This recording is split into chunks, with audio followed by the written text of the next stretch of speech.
Três seres que desafiam a lógica da sobrevivência. Você já olhou para um lugar hostil e pensou que ali nada poderia viver? A ciência vive dizendo o contrário. Hoje você vai ver 3 casos reais em que a vida atravessa o que parecia ser o ponto final. Não é mágica. É biologia, química e adaptação levando o corpo até o limite. O animal que pausa a própria vida. Imagine um ser vivo tão pequeno que se esconde em musgo de telhado, no pó de uma calçada e na umidade entre folhas caídas. Mesmo assim, ele tem uma estratégia que desmonta a intuição. Como um animal segue existindo quando quase toda a água do corpo some, quando o frio endurece tecidos, quando o calor puxa a umidade e quando o ambiente vira um lugar que parece inabitável? A resposta não é força, é interrupção. O tardígrado consegue entrar em criptobiose, um estado de pausa em que o metabolismo cai a níveis tão baixos que, por um tempo, a vida fica em modo de espera. O corpo encolhe, as patas recolhem e a água interna diminui drasticamente. Não é um sono comum. É uma engenharia biológica de emergência. O que faz essa pausa funcionar é o lado físico da história. Sem água, proteínas perdem forma, membranas se rasgam por dentro e o DNA fica mais vulnerável a quebras e a reações químicas que ninguém controla. Para não desmoronar, o tardígrado desidrata de um jeito controlado, compacta o corpo e estabiliza suas estruturas com moléculas que seguram a arquitetura celular. A literatura também descreve proteínas que atuam como escudo para o DNA, reduzindo o dano causado por radicais livres. Uma delas ganhou o apelido TSUP, e a ideia central é simples. Quando o ambiente vira agressão pura, o organismo tenta manter íntegro o que precisa para reiniciar depois. É aqui que a curiosidade deixa de ser exagero e vira registro. Em missões em órbita, tardígrados desidratados foram expostos ao vácuo do espaço por vários dias, em um caso por cerca de 10 dias, e depois foram reidratados na Terra. Uma parte retomou movimentos e funções básicas. O contraste importante aparece quando se inclui luz ultravioleta solar direta. A sobrevivência cai muito porque a radiação destrói o que o corpo não consegue proteger para sempre. Então a conclusão é mais inteligente do que a lenda. O tardígrado não prova que a vida é indestrutível. Ele prova que em certas condições, a vida pode parar de lutar, preservar o essencial e voltar quando o mundo permite. Uma pergunta inevitável aparece aqui. Se ele consegue isso, por que outros animais não fazem o mesmo? Porque a criptobiose exige uma combinação rara de tolerância ao encolhimento, controle químico interno e capacidade de retomar o funcionamento sem que as partes voltem tortas. Para a maioria dos organismos, secar significa quebrar e ponto. No tardígrado, secar é um procedimento. Isso muda inclusive como ele lida com radiação. Quando está hidratado, a água dentro do corpo vira um meio que produz radicais livres com facilidade, e esses radicais atacam proteínas e DNA. Quando está desidratado, esse caminho de dano diminui, mas não desaparece. A radiação ultravioleta ainda pode atingir diretamente moléculas sensíveis. Por isso, nos experimentos, o vácuo sozinho não foi o vilão principal. O vilão foi a combinação com ultravioleta solar quando não havia proteção. É um lembrete frio para você: sobreviver nem sempre é avançar. Às vezes é só não se desfazer até a chance voltar. A bactéria que continua inteira depois do dano. Quando alguém fala em radiação, muita gente imagina um golpe invisível que atravessa tudo e mata na hora. Em organismos grandes, é quase isso. A radiação ionizante arranca elétrons, cria espécies reativas de oxigênio e bagunça as peças mais delicadas da célula. Proteínas perdem função, membranas sofrem e o DNA pode se partir em vários trechos. Como uma bactéria conseguiria atravessar esse tipo de agressão e ainda seguir se dividindo? A resposta começa onde quase ninguém olha. Em vez de pensar primeiro no DNA, pense nas proteínas. Se as proteínas que coordenam a recuperação forem destruídas, não existe conserto possível.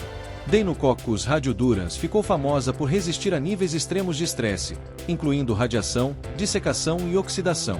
Uma linha forte de evidência descreve que parte do segredo está em um sistema antioxidante muito eficiente que preserva proteínas contra a inativação causada por radicais livres. Em termos simples, a célula protege as ferramentas antes de tentar reparar a estrutura. Isso envolve um conjunto de mecanismos que lidam com oxidantes e também uma química interna associada a manganês, que ajuda a evitar que enzimas críticas virem sucata. Quando as proteínas de reparo continuam funcionais, a bactéria consegue costurar o DNA de volta, reorganizar fragmentos e reconstruir a informação genética a partir do que sobrou. Essa inversão de lógica é o choque. Ela não precisa evitar todo o dano. Ela precisa manter vivo o time de manutenção. Para você visualizar, Pense em uma oficina depois de um incêndio.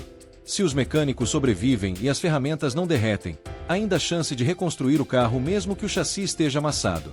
Se os mecânicos viram cinza, o carro pode estar inteiro e mesmo assim ninguém liga o motor. Com a célula acontece algo parecido. A radiação gera uma onda de reações químicas que atingem proteínas com força. Se a célula protege suas enzimas, ela ganha tempo para recompor o DNA. Por isso, alguns trabalhos defendem que a resistência à radiação em vários organismos está mais ligada à proteção de proteínas do que a uma imunidade do DNA. O DNA é reparável. Proteína inativada é silêncio. Esse tipo de estratégia também conversa com a resistência à dissecação, porque secar e irradiar podem deixar um rastro parecido, muita lesão oxidativa e fragmentação. A curiosidade final é que aqui, a sobrevivência parece menos um escudo absoluto e mais um plano de crise bem organizado. Isso levanta outra pergunta, e ela é prática. O que essa bactéria tem a ver com a vida comum fora do laboratório? Ela virou um modelo para entender como a matéria viva falha sob estresse. Em conservação de alimentos, em esterilização de equipamentos e em ambientes com alta radiação, a regra é reduzir organismos a um ponto em que não consigam se recuperar. Deinococcus mostra que matar por dano direto nem sempre basta, porque a recuperação depende da condição das proteínas que fazem o reparo.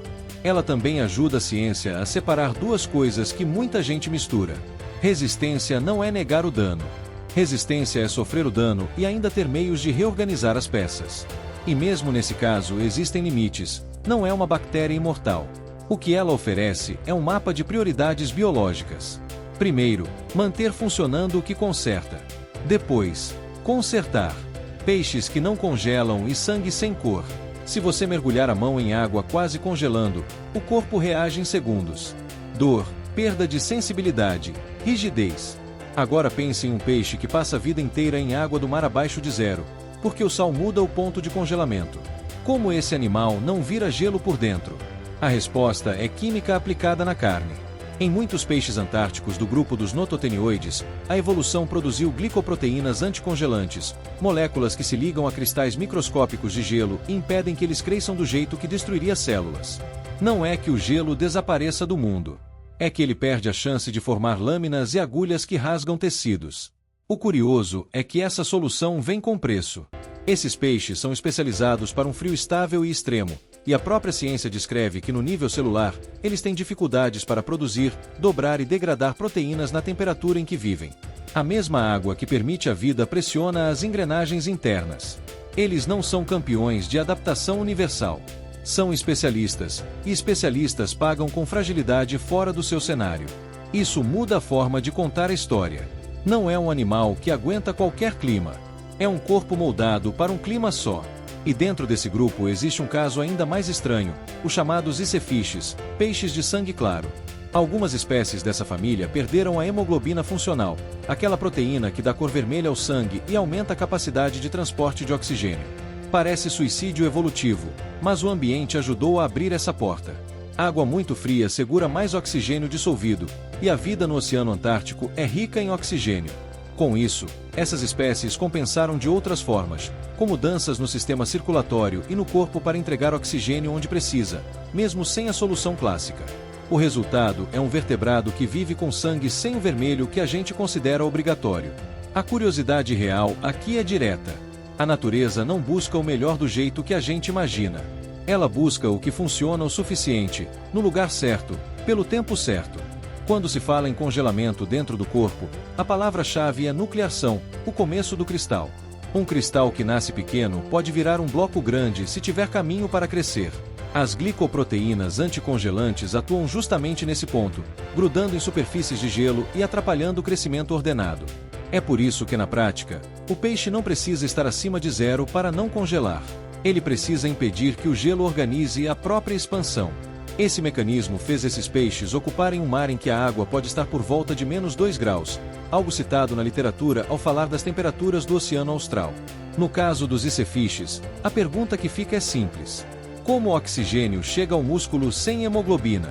Ele chega porque o ambiente entrega mais oxigênio no próprio mar frio e porque o corpo faz compensações estruturais.